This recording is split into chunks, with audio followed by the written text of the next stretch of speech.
Olá, tudo bem? Vamos falar hoje de uma lenda que todo mundo com certeza já deve ter ouvido falar. E aí, você acredita em mulas sem cabeça? Hoje vamos contar uma história muito macabra de uma mula sem cabeça lá no Nordeste da Bahia. E aí, deixe nos comentários aqui se você acredita em mula sem cabeça, se você conhece alguém que tem alguma história sobre mula sem cabeça. Curte e comenta que eu vou ler comentário por comentário aqui e vou responder, viu? Sem mais delongas, vamos para a história. A nossa história começou lá em 1992, 30 anos atrás aí, né? Que essa história, quem passou pra gente aqui, o nosso seguidor, contou para mim repassar para vocês. Então vamos lá. É a história do Jeremias. O Jeremias, ele era casado com uma mulher chamada Marta, lá em uma vila chamada Jeribá, lá na região do Nordeste da Bahia. E a Marta e o Jeremias, eles se casaram e mudaram para essa pequena vila. Era um pequeno vilarejo, daqueles pequenininhos, sabe? Vilarejo ali de 10 famílias, 15 famílias morando ali, em torno de 100 pessoas, né? Uma vilinha onde tinha uma igrejinha, tudo bem interiorzinho. Então eles se casaram e mudaram para essa região, uma chácarazinha lá, mais afastado da vilinha, mas eles moravam por ali. Todo mundo conhecia eles e eles eram recém-casados. Tinha pouquíssimo tempo que eles tinham se casado. Pois é. Só que por isso Jeremias não esperava. O Jeremias casou, Marta era uma moça, né, muito bela, muito bonita, e o Jeremias também um rapaz formoso, um rapaz novo, né, um rapaz ali por volta ali dos seus 26 anos, por aí, né? Se casaram, foram morar lá nessa casa que era da família do Jeremias, que foi antigamente, nessas épocas, o pessoal morava em uma casa quando eles se casavam, e ia morar nessas casas que era passada de geração por geração. Então era um casarão, tinha várias portas, várias janelas. Quem é aí de 30 anos para trás ou a mais, sabe que antigamente as casas eram cheias de portas e janelas, né? Que um pisinho ali de madeira, telha bem mais antiga, então era em uma dessas casas que eles foram morar, né? Só que o Jeremias não esperava que em uma noite de lua cheia a sua esposa iria se transformar. E aí, se transformar em quê? Então, é uma besta conhecida como mula sem cabeça. Uma mulher que se transforma em besta, em mula, né? Por conta que teve relação antes do casamento ou se relacionou com padres. É a história que o folclore conta, né? Só que o Jeremias não contava que a esposa dele ia se transformar nessa terrível besta. Em uma determinada noite, sexta-feira, estava a lua brilhando no céu. Tudo estava normal por ali. Tinham jantado, tinham passado o dia tranquilos e à noite, naquela época não tinha energia elétrica, era só a luz do candeeiro ou lampião. Quem não sabe o que é isso é porque ainda não foi dessa época ou então não tem alguém que sabe, né? Então lá não tinha energia elétrica, tinha só o lampião ou o candeeiro, né? Que era feito com gás, isso aí. Então eles se deitaram, foram dormir, quando foi de madrugada, né? O Jeremias acordou ali para dar aquele abraço ali na donzela dele, na esposa dele. Tava frio, né, para esquentar os pés à noite. E o que aconteceu? Ele não viu o corpo dela lá. Galera, ele não viu o corpo dela lá. Ele acordou espantado, acendeu o candeeiro que estava do lado da cama e ele clareou, né, a cama para ver o que estava, onde estava a esposa dele. Ele chamou Marta e Marta não respondia. Então quando ele clareou, que ele olhou para o lado, ele pulou da cama, galera, derrubou o candeeiro no chão, quase que deixou pegar fogo no quarto, que se o candeeiro tivesse caído em cima da cama, pegava fogo, né? Deixou derrubar tudo porque só tinha a cabeça de Marta. Mas como assim só tinha a cabeça de Marta e o corpo de Marta, para onde foi? Então, galera, aí que tá a surpresa. Para surpresa dele, ele escutou, né? Ele viu que uma das janelas, ó, ouviu? Galera, de arrepiar, tô todo arrepiado aqui, ó. Ele escutou, né, uma batida forte na porta e ele viu que a janela estava aberta e ele foi olhar. Ele, curioso, estava escutando um cavalo relinchar muito forte por fora da casa e os cachorros latindo, assustados. A lua estava clareando o céu e de repente ele foi lá, curioso, devagarzinho, de ponta de pé olhar E ele se assombrou quando ele viu aquilo.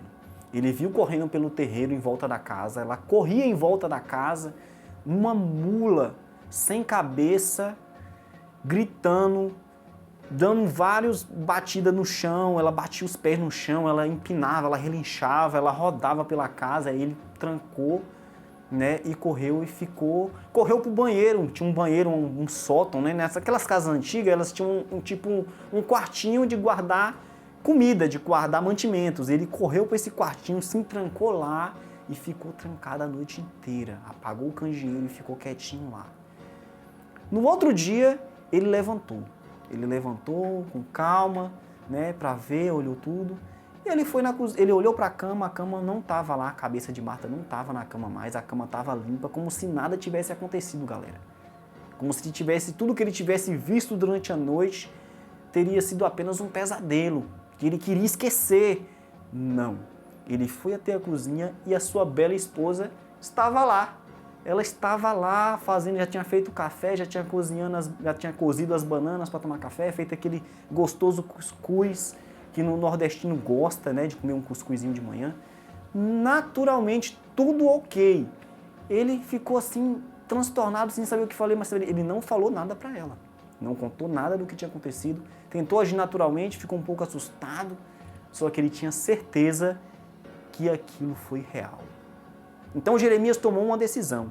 Jeremias foi procurar, ele não tinha para quem recorrer, então ele procurou o padre. Né? Ele procurou o padre dali daquela vilazinha, ele foi até a vila, né, que ficava ali mais ou menos 500 metros da casa deles ali, procurou o pessoal da vila ali, procurou o padre, né, o padre chamado Padre Anselmo. Era um padre já bem experiente. E ele, né, chegou até o padre e o padre, tudo bem, Jeremias, como é que você está, meu filho? E ele, padre, eu tenho uma coisa para lhe contar que só você pode me ajudar, padre. Eu não tenho mais a quem recorrer. Eu quero uma resposta, né? E o padre, sim, meu filho, pode falar, estou aqui te ouvir. Aí ele, padre, o senhor acredita em... Eu posso estar ficando louco, mas o senhor acredita em mula sem cabeça? Aí o padre Anselmo parou, olhou para ele, sim, meu filho, acredito em mula sem cabeça. O que está acontecendo? Aí ele, padre, a noite passada eu acordei de madrugada e minha esposa não estava na cama. Eu só vi a cabeça dela.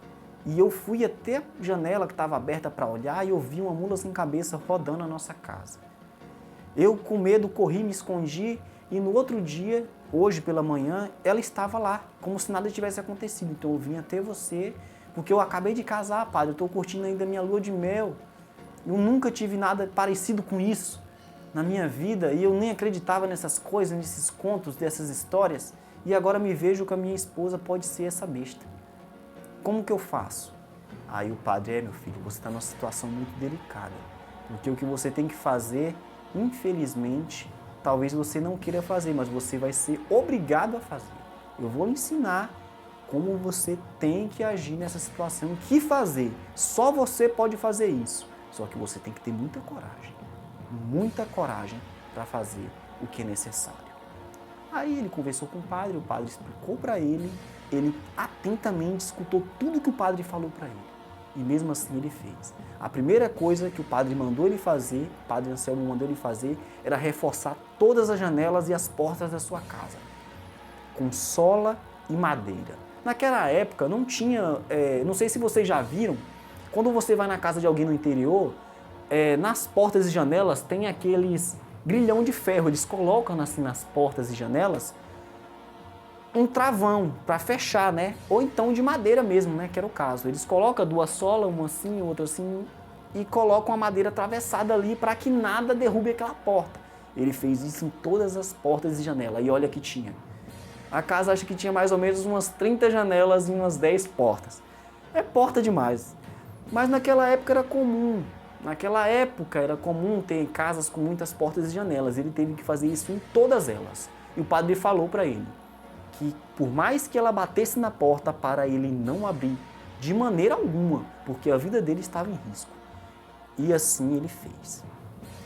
Então Jeremias, depois que ele fez isso, sem que a sua esposa desconfiasse, é claro, né? Ele fez tudo, trancou todas as portas e janelas, chegou a próxima sexta-feira. E era lua cheia. Então, ele teve também que procurar um prato branco. Um prato, desses pratos de porcelana, na casa de todo mundo também deve ter. Na casa da sua tia deve ter, na casa da sua avó deve ter. Aqueles pratos de porcelana, aqueles pratos brancos, né? Que não tem nada, ou então tem alguns desenhos de florzinhas em volta, é muito comum.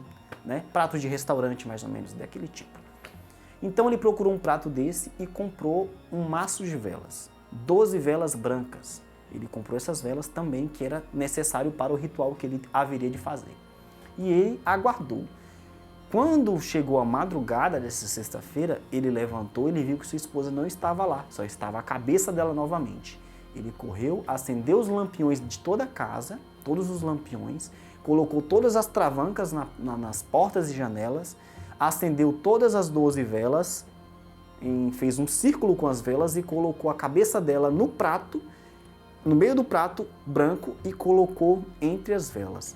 Quando ele colocou a cabeça dela no prato, entre as velas, e acendeu todas elas, ela começou a sentir lá fora. Ela veio e deu a primeira pancada na porta, e ela relinchava muito. E Jeremias ficava com medo. Por mais que ele tinha medo, ele sabia que ele não podia voltar atrás. Era um caminho sem volta. Mas mesmo assim ele seguiu.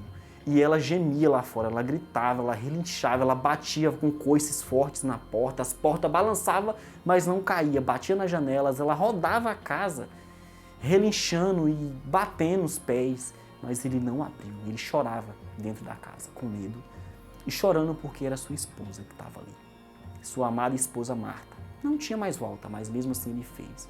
E quando estava mais próximo do amanhecer, ela começou a bater mais forte, e começou a quebrar a porta principal da casa, começou a arrebentar, lascas de madeira voavam, né? Porque cada coiçada que ela dava, voava um pedaço. Ele falou, tem que amanhecer logo, porque senão ela vai me matar aqui dentro. E aí, quando ela não conseguiu arrebentar a porta, ela começou a apelar. Ela começou a fazer a voz dela como esposa, ela começou a falar, Jeremias, meu amor, abre para mim, por favor, eu te amo, Jeremias, abre para mim, meu amor, vamos ficar juntos. Ele, não vou abrir, não vou abrir. E amanheceu o dia. E o barulho cessou, os relinchados parou, e a voz dela também ele não escutou mais. Quando o primeiro raio de sol iluminou todo o terreiro da casa dele, ele abriu a porta devagar, e lá pairava aquela mula sem cabeça, caída no chão, no seu terreiro, desfalecida já, morta, né? E ela não voltou à forma humana. Era por isso que o padre ensinou ele a fazer esse ritual, para ela não voltar à forma humana e ele poder contar para o pessoal do povoado e eles acreditarem nele que a esposa dele era de fato uma mula sem cabeça. E lá estava ela toda ensanguentada, a cabeça no prato e a mula sem cabeça lá. Ele correu, foi até o vilarejo, chamou o padre e chamou ali o pessoal que morava na vila, eles vieram ali e ali ficaram surpresos com aquela mula sem cabeça morta no chão. E Jeremias ficou sem sua esposa, mas ele ficou com sua vida. E aí, gostaram da história? Você acredita em mula sem cabeça? Já ouviu alguém falar sobre mula sem cabeça? Bem, é uma lenda muito famosa do nosso folclore brasileiro, né? Só que é uma lenda, né, gente? Vamos lá, eu quero ver os comentários de você. Você que gosta do nosso canal, curte, dê o seu like, né, para nos apoiar, inscreva no canal para que esse conteúdo chegue cada vez mais até você. Muito obrigado, até a próxima. Tchau, tchau, galera.